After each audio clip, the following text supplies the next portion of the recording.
Good morning, and welcome to the Morning Spotlight Podcast. I'm your host, Mike Ham, coming to you, as always, from the Spotlight Studios in Morristown, New Jersey. We're talking 1031 exchanges today. It's Tuesday. We talk real estate on Tuesday. That's our topic for today. Let's meet this panel, and then let's just jump right into the conversation. So our first panelist is co-managing partner at Stonecrest Partners in Ridgewood, New Jersey, Ed Kasperavich. Ed, welcome. Thank you. Thank you, Mike. Pleasure to be on. Thank you for coming on. Second panelist is the managing director at Midtown Commercial Realty, Dave Labush. Dave, welcome. Michael, thanks for having me there. Appreciate it. Absolutely. And last but not least, he is the vice president and account executive at IPX1031, John Lee. John, welcome.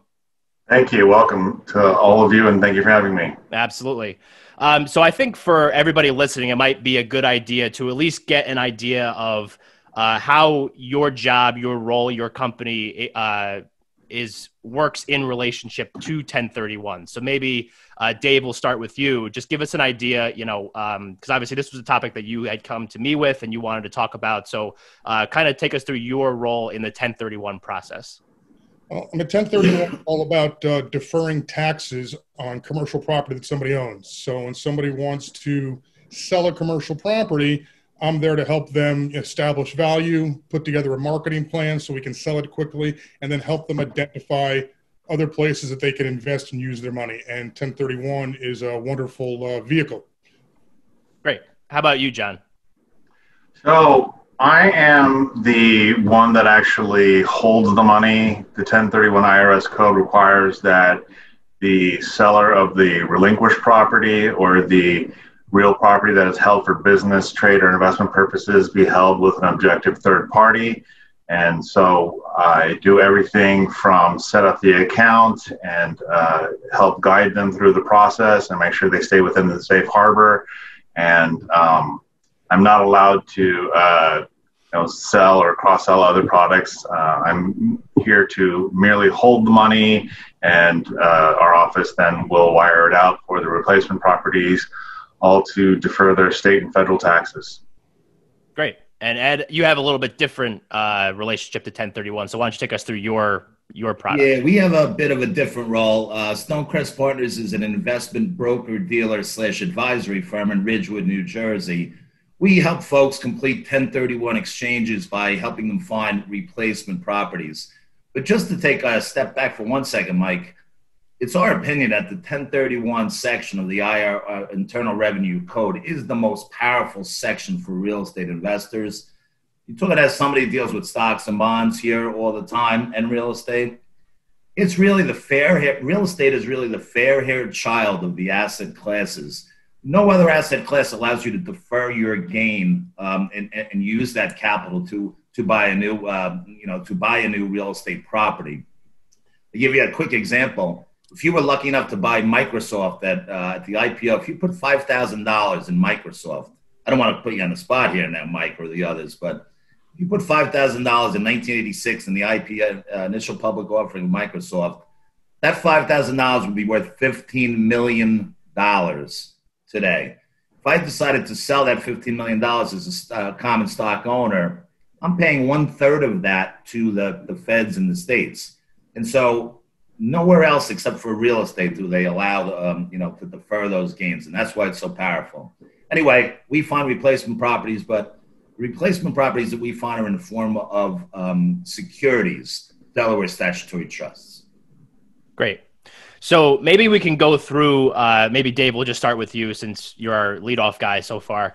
Why would someone, and this may be like a very easy question, but why would someone go with a 1031 as opposed to just, selling a property or buying a property or whatever that is? That's a great question, Mike. If you sell the property straight out, a commercial property, your capital gains taxes on that can be 20, 30, 40%. So, you bought the property for $100,000 20 years ago, you sold it for $1 million. At $900,000, you're going to lose, $300,000, $400,000 to the federal government. Is that necessarily what you want to do? You've built up that equity, you've worked hard for it. So when you do a 1031 exchange, you get to defer those taxes into either another property or into a Delaware statutory trust, like Ed was talking about. And doing one of these DSTs, you no longer become the day-to-day landlord. You don't have to worry about things like snow removal or leaky roofs or things of that nature. It allows you to go out to your mailbox every month or every quarter and get your rent check. And when these funds mature, it gets split between the owners and you can roll it into another one. And just like commercial real estate, it is willable. So you can will it to, your family, your kids. If you really want, you can will it to me. I wouldn't, turn it down, but it's a great tool for people to use. And it's not how much money you make, it's how much money you keep. Right. John, you got anything to add on that? I think he said it very well. I would just add that a very common strategy for the exchangers in my book is that they do exactly what he was referring to. They swap till they drop. They keep swapping and swapping. And so they essentially season their property into a tax-free situation. And if and when they pass, they are able to pass along their real property and assets to their heirs on a stepped up upon death basis, and are able to take advantage of a myriad of strategies. One benefit also would be to season a property like a rental home in the New Jersey Shore area and eventually retire and turn that into their primary residence, or turn it into their primary residence, sell it, take advantage of Section 121, tax forgiveness and 1031, and then buy another investment property and another primary residence. So there's many benefits to the 1031, those being just some of them. Right. And just, Mike, just to add to that quickly, back in 2008 and 2009, we had what was called the Great Recession. And just actually to add what Dave said, commercial real estate corrected 38% during that Great Recession. When you think about it, like Dave added, when you don't recommend a 1031 exchange to your clients, you're in effect giving them that same haircut that they were all going crazy about in 2008 and 2009, but you're just paying it in taxes as opposed to just losing it in appreciation. Mm-hmm. Right. And to further build on that, the 1031 has very strict timelines. Yeah, that was going to be my next question. If we could walk through like what the timeline actually is. So why don't you take that? Well, I'll defer that to Ed. I just want to say that you need to engage, a commercial real estate broker early, because if you're looking to actually buy physical property, trying to find a quality property you want to transition to can be a challenge. So whether you want to do it into a DST or some other tool, at least have the DST as a backup so if something falls apart. But the timelines don't change. It's not like the dog ate my homework or type of thing. You're stuck on strict timelines. But Ed could speak to that much better. Yeah, it's just like, Mike, it's just like the nuns used to tell us in grade school. The rules are very simple, but if you don't follow them, you're going to get in a lot of trouble. And John, I'm sure John would agree here. You have 45 days from when you close on your relinquished property to identify with the group, John's group, the qualified intermediary, in writing, the properties that you plan on purchasing. And then the other deadline is 180 days from the settlement of your relinquished property to close on one of those properties that you have, one or several of those properties that you have identified with John's group. Now, John, you might want to go over there's a couple other different rules Sure. that the IRS lets you have. And, I'm sure we want to hear about those. Definitely. Sure. So among the deadlines that we discussed, they're very strict time deadlines, 45 calendar days to identify, and there are two main methods by which a exchanger will identify. The first one is the 3-property rule, which states that they can identify any 3 properties in the United States and some territories within that 45-day period, or they could use the 200% rule, which simply states that they can identify as many properties as they'd like, as long as it doesn't exceed twice the value of the fair market value or purchase price of their relinquished property. And assuming they use the full 45 days maximum. They would have the 135 days thereafter to then close on that replacement property, giving them a total of 180 days. And the like-kind requirement is as crucial and important to the constructive and actual receipt rules. Specifically, like-kind is really any real property that is held for business, trade, or investment purposes. And as per the Tax and Jobs Act, made effective January 1st, 2018, personal property was removed. And, well, I'm not going to get into the November elections and what might be part or a possibility. I'll let our moderator introduce that subject. But John, just to like when we're working with our clients, that 45 days is so key, because if it's not in writing with your group over there, guess what? Day 46, you can't say, oh, I didn't like those 3 properties, I want to identify another one. Mm-hmm. The whole 180-day thing, forget about that anymore. Day 46, you're done, and guess what? You'll be writing a check to the federal government and to the state. Right. Yeah. That's the first time by which the exchange can fail, is on the 46th day. And, a lot of people will want to do a 1031 and then decide on, day 40 that they don't want to do it, and go forward with letting it fail, and the money is returned, and no harm, no foul. Mm-hmm. But I mean, to further build on that, that's the reason you need to start looking early. You need to start marketing your property early and get ahead of the curve. And a question I get asked frequently is, because many commercial properties are purchased in an LLC or a partnership, and that LLC or partnership can do the 1031 exchange. It must stay intact as the LLC or the partnership, but you can sell your property as an LLC and do a 1031 exchange into the LLC. Right. So it's not just for an individual, because I said most people buy a commercial property and create an LLC. Right. So maybe it would be a good idea to talk about some things that like recommendations. So if I'm a property owner and I'm looking to sell and then do a 1031 exchange, like what are some things that you guys recommend that would be, very important for me to at least start the process early, I would assume, right? That's what we're talking about here. But like, who am I calling? Am I calling my attorney? Am I calling my realtor? Am I calling somebody like John? Who am I calling first? All of the above. Okay. I would say that, first you are going to probably call your broker, right, to have it listed.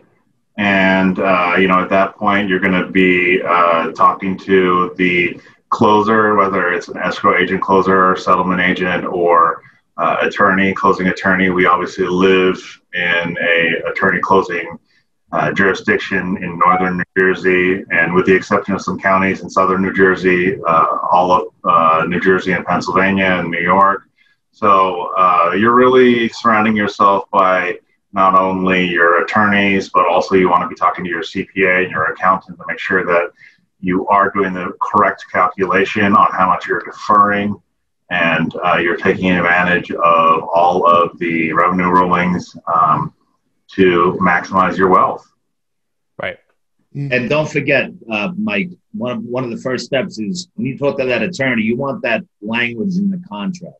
You want language in there that says at least you're thinking about it. The client may do a 1031 exchange. Right. That always helps the situation. Gotcha. Yeah. And I mean, absolutely. I mean, when I meet with clients, anyone that wants to sell a building, my first question is, why are you selling? What are your future plans? Have you spoke to your accountant yet? I said, and I explained that there are, serious capital gains implications. If you're older, have you spoke to your estate attorney? And before we draw that line in the sand and start that clock ticking for the 45 and 180 days, let's do a meeting in advance so we can prepare. Professional sports teams or a rock band or something, when they don't just run up on stage, they've practiced before they get there. So let's put the effort in advance and talk about what it is you want to do and how you want to do it, because we're here to solve problems, but solutions need to be developed with the property owner involved. Right. And don't forget, Mike, they can always do partial exchanges. Let's say you were the one selling the building, and you say, you know what, I'm a little strapped for cash right now. I really don't want to roll this full thing over and do a 1031. Well, you can roll over a portion of it, do a 1031, and just whatever the proceeds that you're taking out would be taxable. Like you do the same thing with a DST? Sure. Well, the DST, let me take a step back for a second on our role. The Delaware Statutory Trust is a very interesting product. It's a niche product out there for folks in Dave's world. It is exactly as the name suggests. It's a trust. It's a legal entity that holds institutional quality real estate, and it's governed by the statutes or laws of the state of Delaware. So the Delaware Statutory Trust. What happens is folks complete their 1031 exchanges by buying fractional interests into a Delaware Statutory Trust.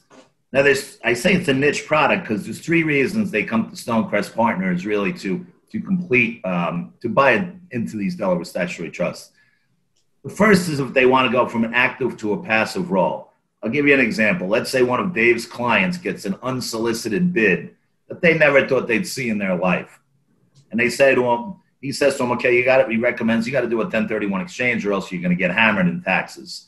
They say, you know what, Dave, we've owned this property for 40 years now. We're getting up there in age. We really we want to take this bid because we never thought we'd see anything like it in our lives. But we don't want another active property. We don't have to worry about the tenants and chasing down the rents and the trash and this and that and everything else. Well, Dave knows about our product, and he says, well, there's another alternative. You can go from an active to a passive role. You can buy into a series of these Delaware Statutory Trusts, making the full transaction tax deferred, and then collect. Somebody else is managing the property. You're just collecting the income, and the main thing is you completed a 1031 exchange. So that's active to passive, the first one. The second reason is what the IRS calls boot. Let's say Dave sells a piece of property for $10 million, and his client says, I want you to find me a place for 1031. He finds a perfect one for $9.5 million. And the client's like, now $500,000 is going to be taxable. Well, no, you can take that leftover or boot, taxable boot, what the IRS calls, and put it into one of these Delaware Statutory Trusts, thus making the full transaction tax deferred. And then last but not least, John was mentioning the rules the IRS has for the 45-day period. We're working on one right now. He's looking for an active property. It looks like he's going to get the active property. But we list a couple of these Delaware Statutory Trusts as backup. The simple rule is 3 properties. He listed his main active one that he wants to buy, but list a couple of these secondary properties because, again, after day 45, you're in trouble if that active property falls through for environmental purposes or you don't get the financing on it or whatever the case. And so the third reason is really it costs you nothing just to list them as an additional backup. Right. So now, John, this might be a stupid question, but since you're an expert, I'm just going to ask you because we're just going to assume that people listening have no idea what we're talking about when we're talking about 1031. So when we talk about like-kind properties, like let's say I own a multifamily building and I'm done dealing with tenants in a multifamily capacity. If I were to try to do a 1031 exchange, would the new building need to be a multifamily building? Is the asset class important here? No.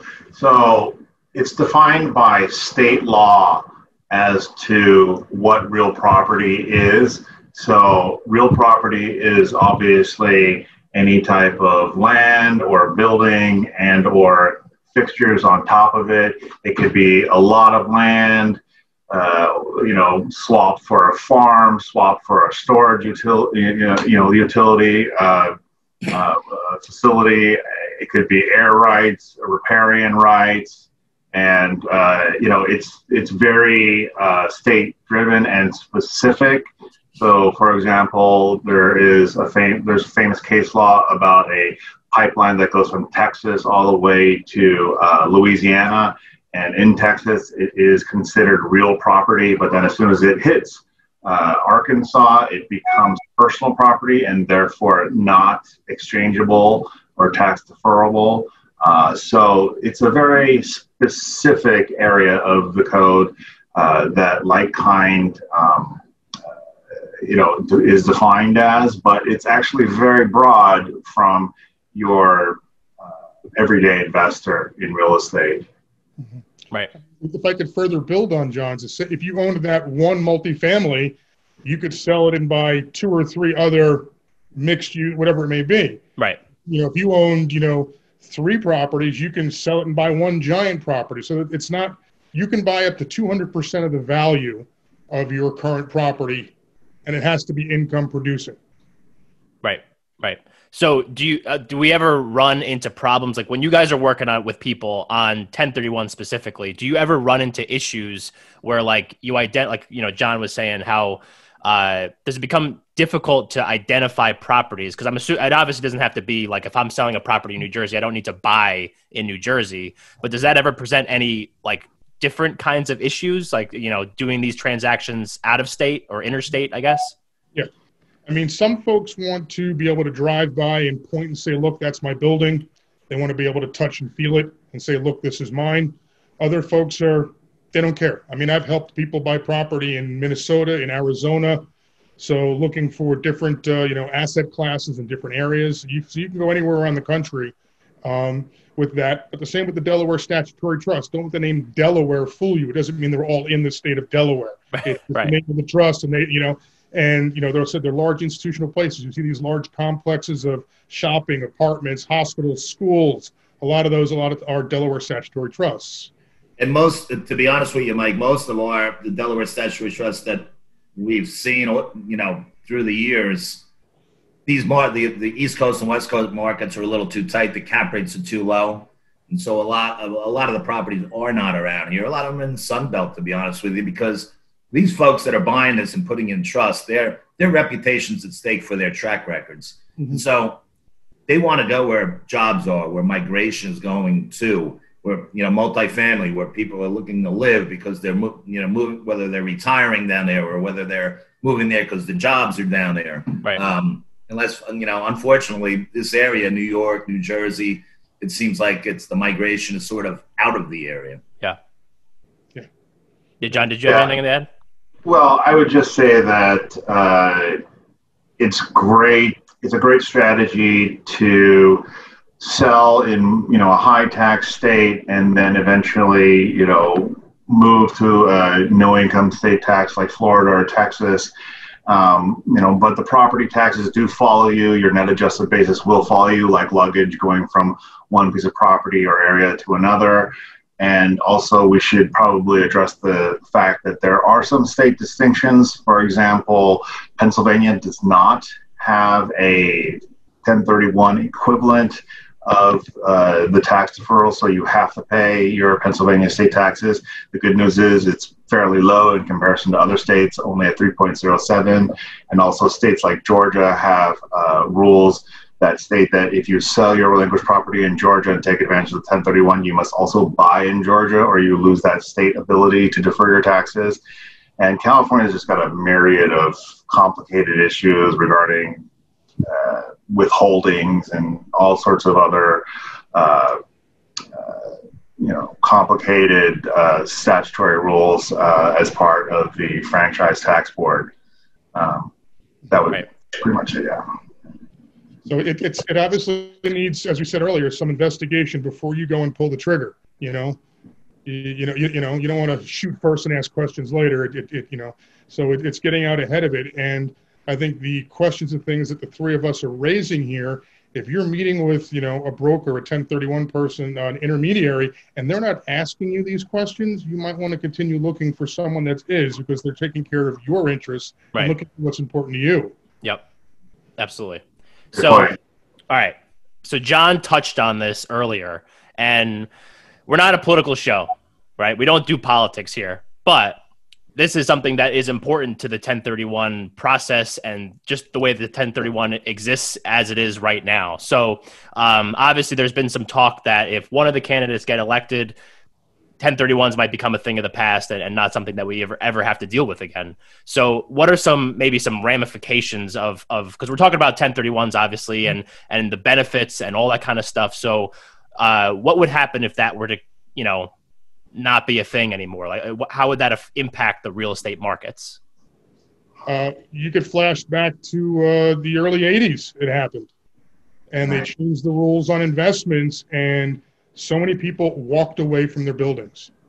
it wasn't worth hanging on to. So you had abandoned buildings all over the place, which took decades to come back. So you lost decent housing. You lost places for people to manufacture, have jobs, or to have retail or offices, or people walked away from buildings.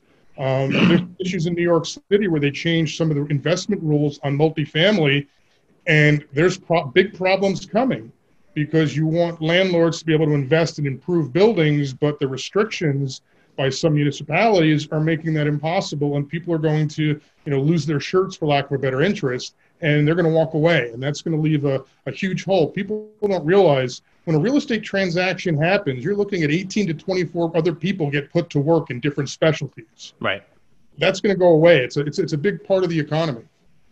Yeah, I just like to say that every administration says something to the extent about changing the tax regime, and Trump did remove personal property, but he also gave with one hand and took with another. He allowed immediate expensing and a whole slew of other crucial pieces of real estate. But frankly, every administration talks on a politicized basis to garner votes.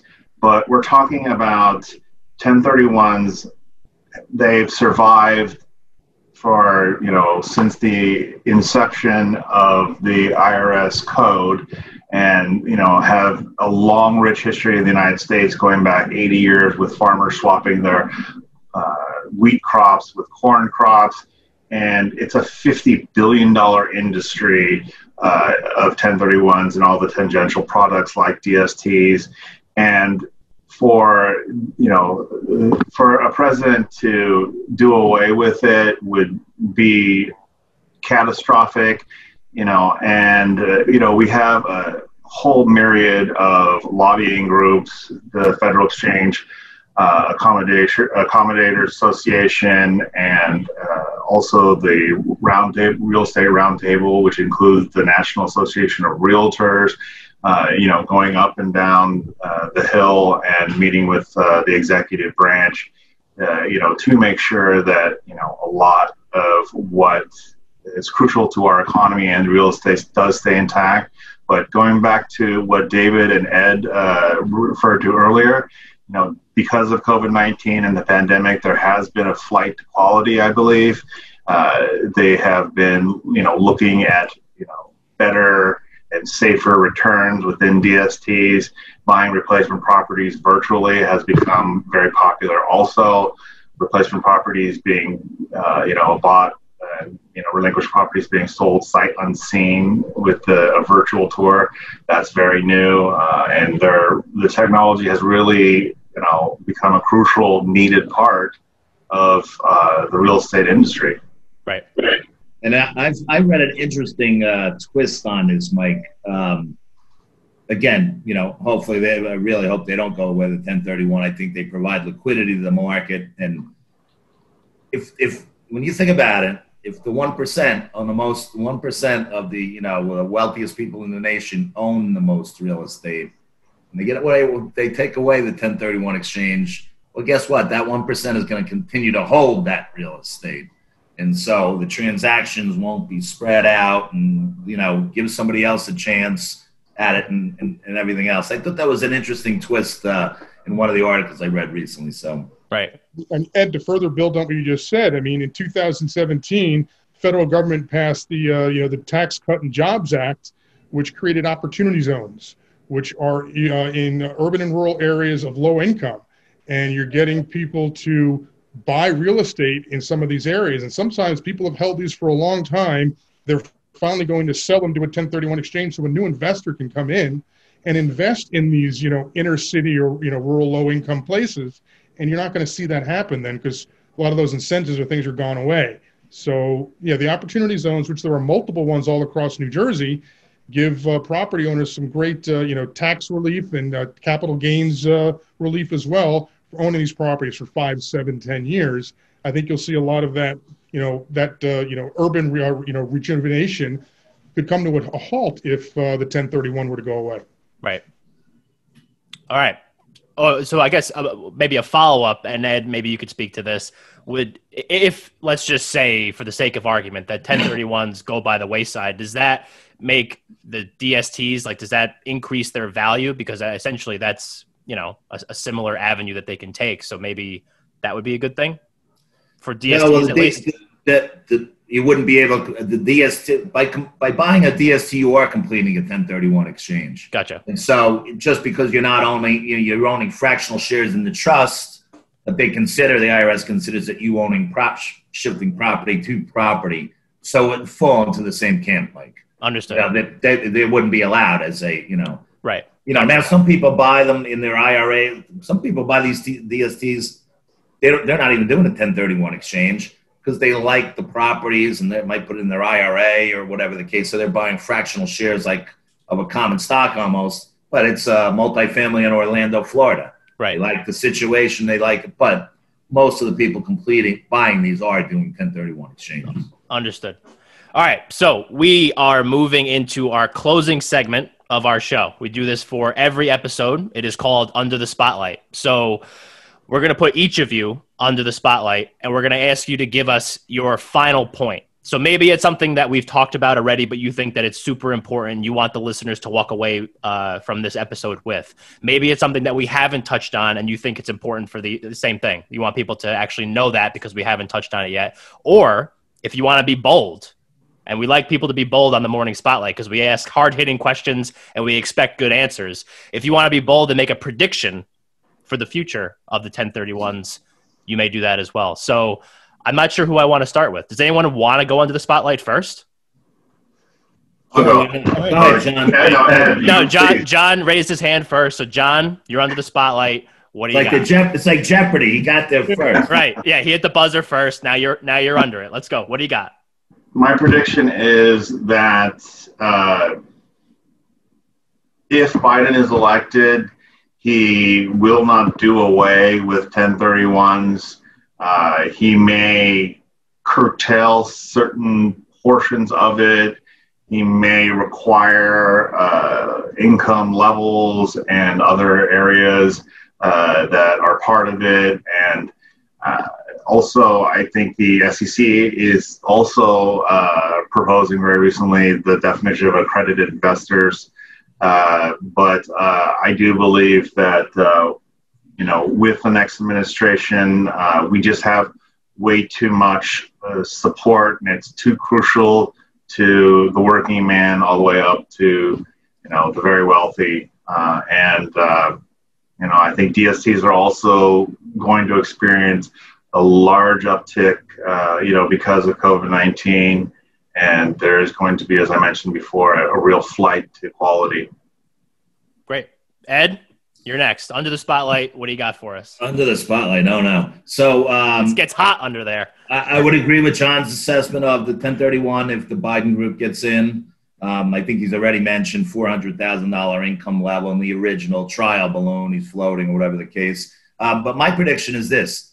I think when this COVID-19 situation clears up, there are going to be so many real estate transactions that there's going to be so much business out there for all of us here. I think a lot of people that have owned real estate for the last 40 years and now are going through this, trying to collect their rents, seeing what can actually happen, are going to say, you know what, enough, I'm done.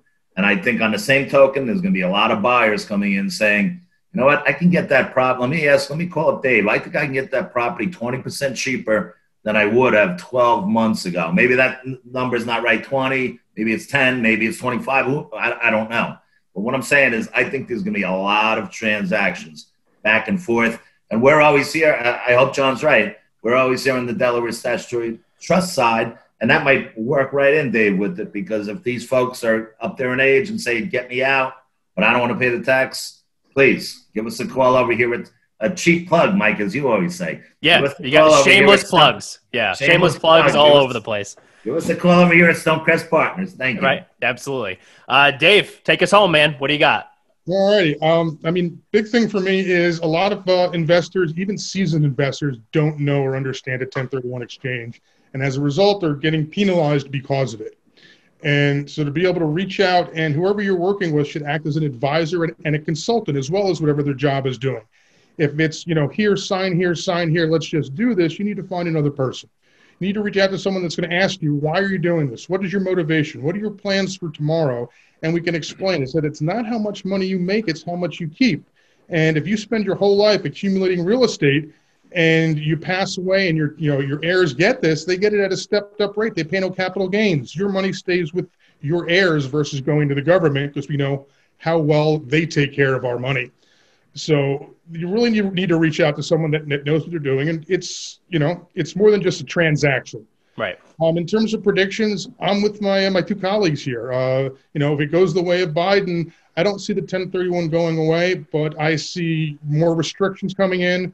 I see less tax benefits. I see more fees or costs or things of that nature being put in there, which will hamper overall growth and development as we get out of this whole pandemic. Whether it's institutional investment or something else, we're going to need investment to restart or get certain sectors of our economy up and running. Right. But if folks want to work on a 1031, start working early. So I'll jump onto the shameless plug. I'm happy to do any consulting and advising. Give me a ring. Dave Labush, Midtown Commercial Realty. I'm happy to sit down and talk with you. There's no pressure. There's no, let's have a conversation. Right. I love shameless plugs. I'm a big shameless plug guy. Yeah. So for everybody listening, that's going to wrap up our episode today. In the spirit of shameless plugs, I'm going to put every panelist's contact information in the show notes. So if you do want to reach out to them, learn a little bit more about whatever it is, if you have a question on something that these guys talked about today, if you do want to try to do your own 1031 exchange, make sure you reach out to them. They're obviously all experts. They know what they're doing. They would be happy to help. So I want to thank Ed Kasperavich, John Lee, Dave Labush. Couldn't have done this without you, obviously. For everybody listening again, if you have a topic that you want us to discuss on the Morning Spotlight, if you want to be a guest on the Morning Spotlight, make sure you email us at themorningspotlight@gmail.com or go to our website and fill out the form at themorningspotlight.com. Make sure, if you haven't already, subscribe so you don't miss any of the other great episodes we have coming up. Leave us some stars. That would be great. Leave us a comment or a review, the whole thing. Guys, thank you again for coming on with us today. Thank you, Mike. Thank you, Mike. Thank you, Ed and David. Absolutely. And everybody else, thanks for listening. We'll catch you next week.